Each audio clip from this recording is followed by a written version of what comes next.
Hello, everybody. Welcome to episode number 54 of Preston Jensen's podcast. I'm your host, Preston.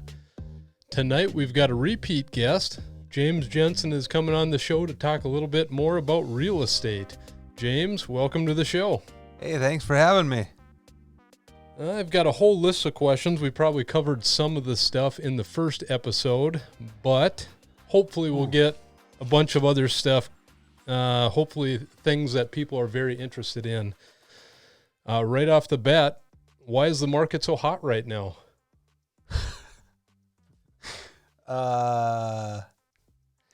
Interest rates are low. Valley City, James, this region we're in, it's pretty.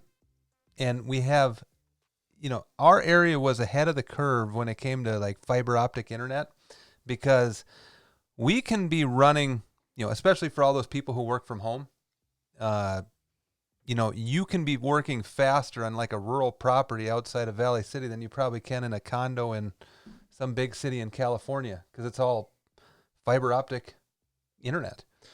So, and that's big for content creation. So a lot of people are probably catching the drift that, hey, I don't have to be in a big city anymore. I can go out to a rural area, maybe someplace around a lake or something like that, and have like a vacation home and work from the same place. Or have like 100 acres. Or 100 acres. You get a 100-acre farmstead for like $500,000. In a lot of these bigger cities, that's a little condo. Right. And you're piled up with people, and now you can have space and feel safe. And awesome. It seems like there's a lot of people coming from out of state. Yeah. It seems I was just driving to Fargo today, and I could not believe all the license plates that were from out of state. Yeah. And I'm assuming a lot of these people are moving to town. Yeah. No, they are. And, in town, out of town, just around the whole area. I see a lot of Washington, Colorado, California, Minnesota. And I suppose another big draw to North Dakota is lower taxes. Yeah, I think so. I mean, and it seems like there's a lot less regulation on some things anyway. Or it seems like people can come here, they can enjoy the outdoor life. Hunting, fishing is good. Yeah, there's all these little pothole lakes around here. Like yesterday, I just ran to Clawson Springs, which is 20 miles from Valley City, caught sunfish all day, and then went down to Fort Ransom, which is gorgeous. If you haven't been to Fort Ransom, you need to go to Fort Ransom. That is a cool little town. Just down in the valley, all wooded out. It's a little hidden gem. A lot of great hiking trails. Yes. One of the only waterfalls in North Dakota, or is it the only waterfall in North Dakota? You should see, do you have a picture of that you can pull up here? I actually don't have a picture of that, but that's something someone should look up, because look up North Dakota waterfall. Your minds will be blown. It might not be what you expect, but it is worth the 3-mile hike in to see. Absolutely. Just take a look at what it is. Well, the next question I have is on a real estate side of investing. Can a person still make it flipping houses in 2021? I think so. And what I'm seeing, especially in this area, it seems like the houses that need some love, those are the ones that people aren't diving after. The buyers today, they want everything done, like everything, even the paint. Like they don't even want to paint. So for the people who are handy and have the ability to do the work themselves, those are the ones who are it's going to pay off for them. Do you still think it's feasible with the cost of materials right now? I mean, it seems like no. I mean, anything's feasible as long as you buy it right. Right. You buy the property right. Obviously you can. And obviously it is a seller's market right now. I would say. Yep. And but it's tight. There's still deals to be had around town sure. and in Jamestown and around the area. The biggest question I have with investing in real estate is, can you make it on Airbnb? That's something I've really been looking at. I would really like to start an Airbnb I keep business. pushing you on Valley City, Yep. Jamestown. You're like, nah, you can't do it. I'm like, yes, you I can. keep thinking Minnesota, but no, I don't think. No, this is the area because, you go across the border into Minnesota. You know that's already hot over there. And granted, yes, you don't have to reinvent the wheel, but I just see there's all sorts of opportunities here because there's so much prettiness that's not being utilized. And yeah, for the person who utilizes the prettiness here, because I'm seeing more and more travelers going west, going to Medora, going to, the outdoor activities are continually growing. The golf course. The golf course has just been busy, over the past few years pre-COVID. It wasn't that busy, but it seems like COVID has brought out the outdoorsmen and women in people because they just got used to being able to do cool stuff outside. I can agree with that. And last night, Chelsea and I took a boat ride up the Cheyenne River. And for anybody in this area who has not went on the Cheyenne River, it's kind of a little hidden gem.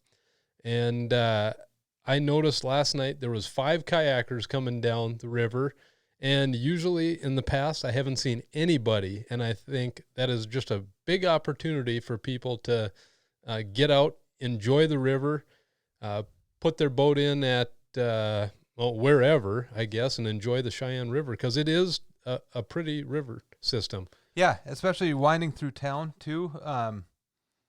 You definitely see a whole different side of town that you haven't seen. You can live here for 40 years and never seen this stuff. It's just a whole nother side of town, and hopefully in the future they will take out some of the small dams so it'll be safer to go through town so you don't have to get out of your kayak and what do you call that? Portage around? Portage. But that'd be awesome. That'd be a great addition to the city. There's a lot of other stuff happening. We just recently got a McDonald's, and one of my favorite lunch spots in town, Petro, it's unbelievable. Yeah, and that's good food right there. When you hear of a gas station for a hot lunch spot, you're not always thinking like, oh, that sounds delicious. The first time I heard someone going up to Petro, I was thinking, I think I'll pass. I'm not going to do that. Yeah. But now I eat with James about 99% of work days, and it seems like out of those work days, we're always eating at Petro because it's just phenomenal food. You know you're going to get a good meal. You're going to get a good meal, and it's cheap. And it's cheap. The price is right, and it's quality food. So there's a lot of stuff happening in Valley City. The new music building, the fine arts building. New fine arts building at the college. That's nice. The wellness center. Wellness center. Yeah. Seems like there's a lot of good stuff happening in Valley City. So for those of you who are listeners that are not from Valley City, I know we've talked a lot about the town and North Dakota so far in this podcast, but now we're going to kind of branch out. I want to get some advice from James as far as the real estate side of things goes. Do you have any advice for sellers getting their home prepared to be sold? If you have any like unfinished trim or just those little unfinished projects, finish those. Focus on the little stuff. Like if you have chipping paint on your trim, or you never finish that trim around your door or your windows, finish that, make it look done. And then also declutter. Like if you got a bunch of things laying around, get rid of the things. Like it's just, you're better off. Less is more when it comes to selling a house. Don't get into any real big projects unless you can do it at a reasonable price, but because you're probably not going to get it back. Yeah, and the declutter thing. We just had cleanup week in Valley City, and I think that goes for current homeowners as well. Decluttering is a good thing. Makes you feel better about getting stuff out of your house, gives yourself more square footage. Well, it also just makes you feel better about yourself. Right, it does. How about It yard helps your work? attitude. How about yard work? Does that factor in? Yeah. Edge your yard. I mean, Yep. it's something simple, but it makes your yard look so much crisper. A mow and a edging. So It certainly does. And that type of advice also helps for you as a realtor, because when you come in and you want to get drone footage, you want to get photos of the house, that stuff is already done. Because if you have to go there and take photos of a house that has long grass and has junk in the yard, it gets a little tricky. It gets tricky, Yep. and obviously it's not going to sell as quick as a house that has a yard that's on point. Well, you can always do camera magic, but Yeah, that's right. It's better if it's just not there. Right, exactly. Yeah. All right. Well, from the seller's perspective, we got that side of things. Now, advice for buyers. What can a buyer do to get ready to buy a house? Go to a lender you trust. Get pre-approved. That's the very first thing. Just figure out your numbers and figure out numbers that you're comfortable with. Don't make it an emotional thing, because there are other houses that come up. Especially now, it's really tough to not, you'll take your time looking for a house, but then once you find the house you want, move. But if it's above a price you're comfortable with, just ask yourself if, say a house is $275,000, but you're only comfortable with $240,000. You got to ask yourself, if somebody else comes along and buys that for $275,000, are you going to kick yourself and feel sick that you didn't give them $275,000, or are you going to drive by and go, yeah, more power to them, I wasn't going to pay that much? And that's a good way to, when you're sitting and thinking about it, that's just a good way to think about it. How about for those buyers who are thinking, I think I can drag my feet and just drag out the process, and then they're telling themselves, it's sold right out from under my feet. I bet there's a lot of buyers like that just don't act on. Well, they sometimes have to learn after 2-3 that they've missed out on, that you kind of got to jump. If you really love it, you got to tell the seller you love it. Actually, don't tell them. Yeah, just right. write up an offer. I'm not a big fan of like writing those love letters. That can make things weird, but I don't know. There's differing opinions on that. I haven't had a situation so far where that really helped anybody, but never know. Have you ever had anybody that just said, you know what, we want to buy this house, we are confident in the construction, we're not going to do an inspection, we're not going to do anything, here's cash for this house? Oh yeah, that happens. That happens. Does it ever come back to bite the buyer? Oh yeah, it does. So usually, yeah. So you would yeah. So you'd advise a buyer to get the inspections, the proper inspections. Yep, get the inspection, because you just, I've had people, around here it's probably $300 to $500 for a home inspection, but they're like, well, I don't want to spend another $350 or $400. Well, if that saves you $10,000 down the road, or would have said, that's a big reason why I'm not going to buy that house, that was a pretty cheap home inspection. Very cheap. Even if you know that it was like just the most solid house, still a good idea to do it. Yep. And what are some of the inspections that buyers should be looking into? Is there one inspection for everything, or? No, I mean, there's several inspections, and I mean, that's something you got to use your gut on. I mean, you could fall down a rabbit hole in inspection land, but. Okay. What are some of the top ones that you'd recommend? The main one is get the main home inspection. If you have a good home inspector, they'll usually, on your first inspection, they'll flag something that,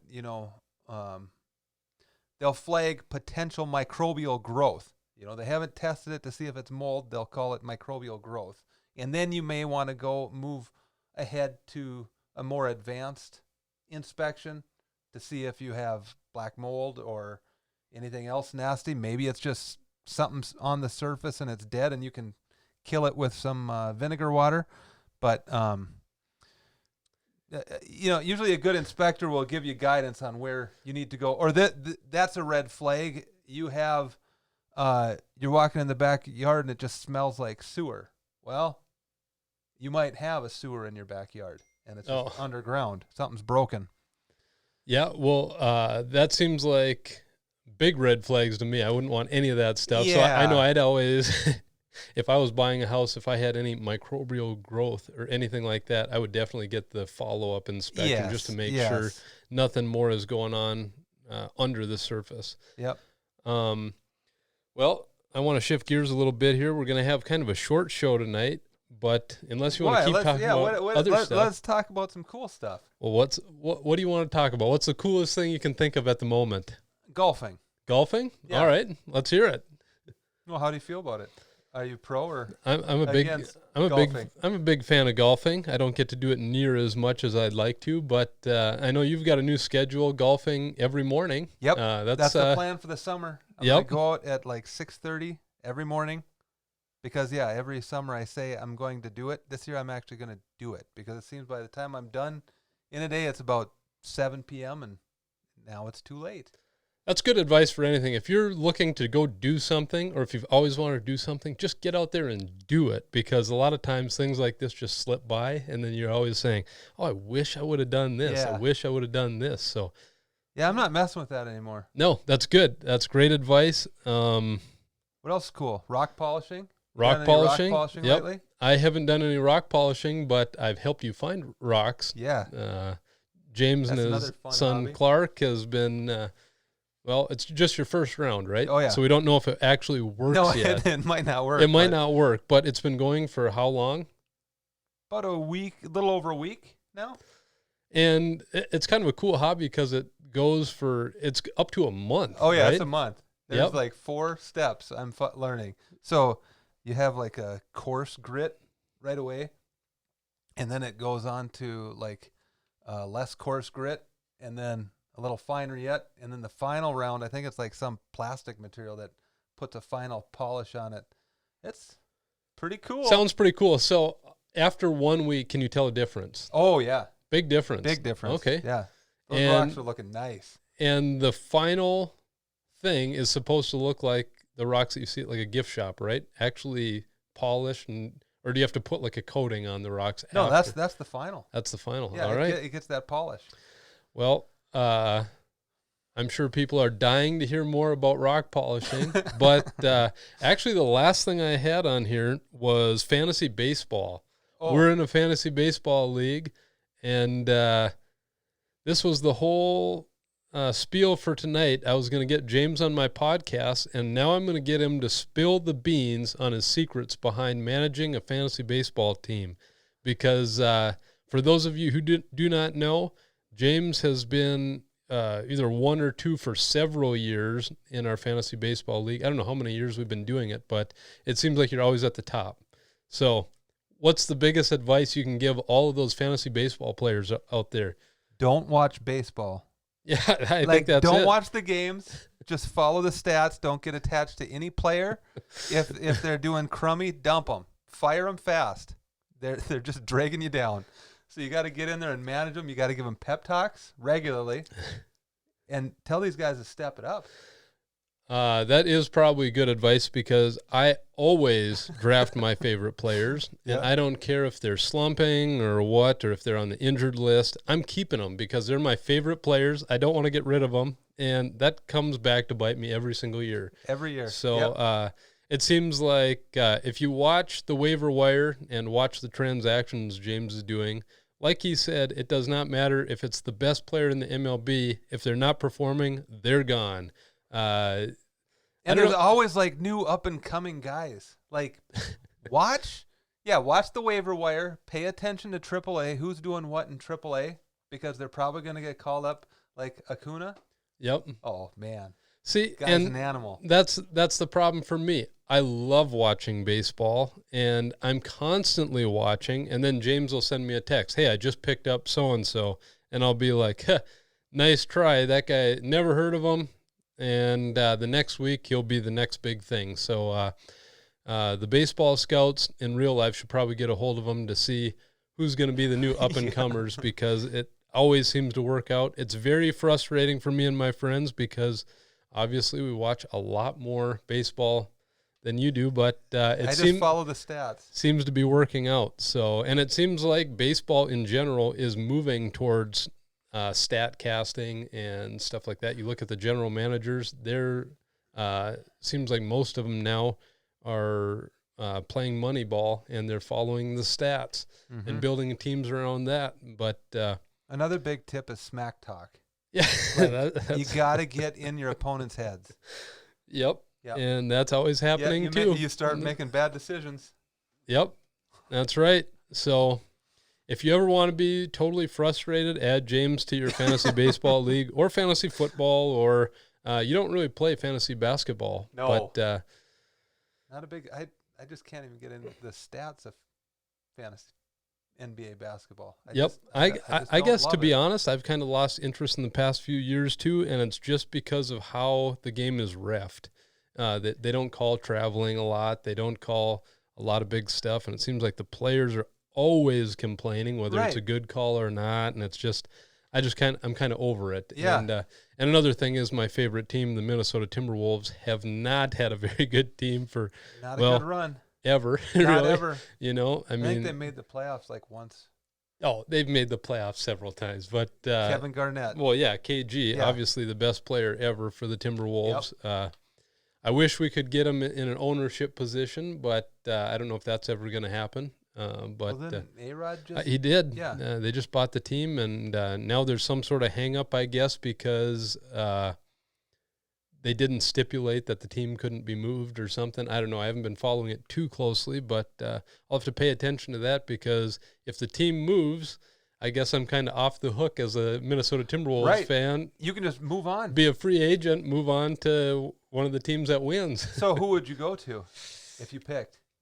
I don't know. Before the Minnesota Timberwolves, I liked the Orlando Magic with Shaq. That was always cool. But I could see that. I don't know. I've got friends that are big Dallas Mavericks fans, and I kind of like the Mavericks. It seems like they've always got the bigger picture of winning in mind, which is always nice. And they've got probably the best young player, Luka Doncic, on the team right now. So, and they've got a local connection with Tyrell Terry, drafting him. Oh, okay. So that, I'll go Mavericks. Yep. So there you go. I can't make the jump yet, but if they move, I'll probably be. But see, you'd have an excuse right now. No, you got the local connection. I'm too loyal to my favorite teams, the Timberwolves, Twins, Vikings.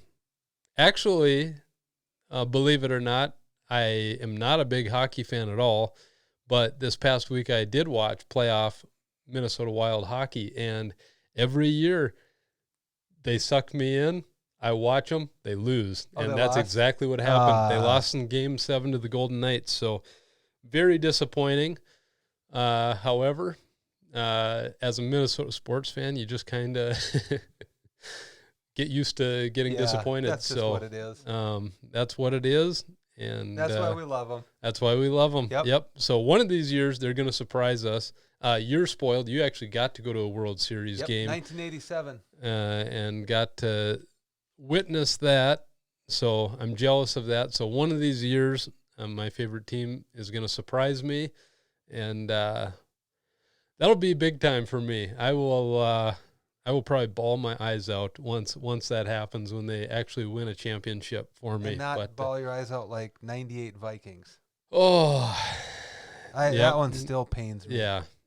Yes. There's been too many times that it's been crying for another reason with the Minnesota Vikings. 2009 with Brett Favre, 98. I still think the 1998 Minnesota Vikings are the best team ever, even though they didn't win it all. But and Randy Moss, best receiver of all time, no question. I know people say Jerry Rice or whatever is the unanimous number one receiver, but not in my book. No, Randy Moss is number one. I'm pro Randy Moss. He always will be. Yep. So he's good stuff. Well, with that, I want to thank you guys all for listening. We've had a lot of fun. Actually, getting way off subject here, talking about rock polishing and golfing, and we didn't even get into scooters. Didn't even get into next time. scooters. Maybe next time. We're going to have James on the show a lot more because very interesting guy, a lot of hobbies, interested in a lot of things. We're going to have you on again to talk about your ranch sometime because he's got a ranch and he's got a vision, and I can't wait to see what that vision is. It's going to be very interesting to follow that. For any of you who want to get more information on James and Remax Now, where can they find you? You can find us on our website, findrealtynow.com. We got all the 360 tours, video tours. We're very user-friendly because we work with a lot of out-of-state people, so video is our friend. That, and you've got a new app that you wanted to talk about too. A new consumer app, very, very user-friendly. It is slick, but it's just the Remax app. It has a live mode, so if you're a person who likes to just go drive around looking at houses, if you have the app, you can just, and you see a for sale sign in the front. It doesn't even have to be a Remax sign. You just hit the live mode, a bubble pops up, and boop, there's all the info on the house. So that's one fun feature. There's lots of fun features with it, but that's probably one of the most unique. It is a very cool feature. I think I helped you film a video on that feature. So if you guys want to see more about that feature, check out your YouTube channel, correct? Is that on there? Yep. Remax Now. You can see that live demonstration. It's very neat. I love tech, and that is cutting edge for real estate. So definitely check that out. Check out the website. If you want to find out more on my podcast, you can find information about that at prestonjensen.com. 54 episodes in. I'm pretty proud. That's pretty sick. 54 weeks straight I've been doing this. Wow. Now Congrats. I think, do you have a round? Do you have a round?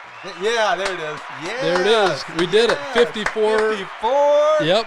I'm very proud of that. Haven't missed a Tuesday in 54 weeks, and we'll see how much longer that keeps going. Got a lot of fun stuff planned, so stick around. Thank you all for listening, and we'll see you next week.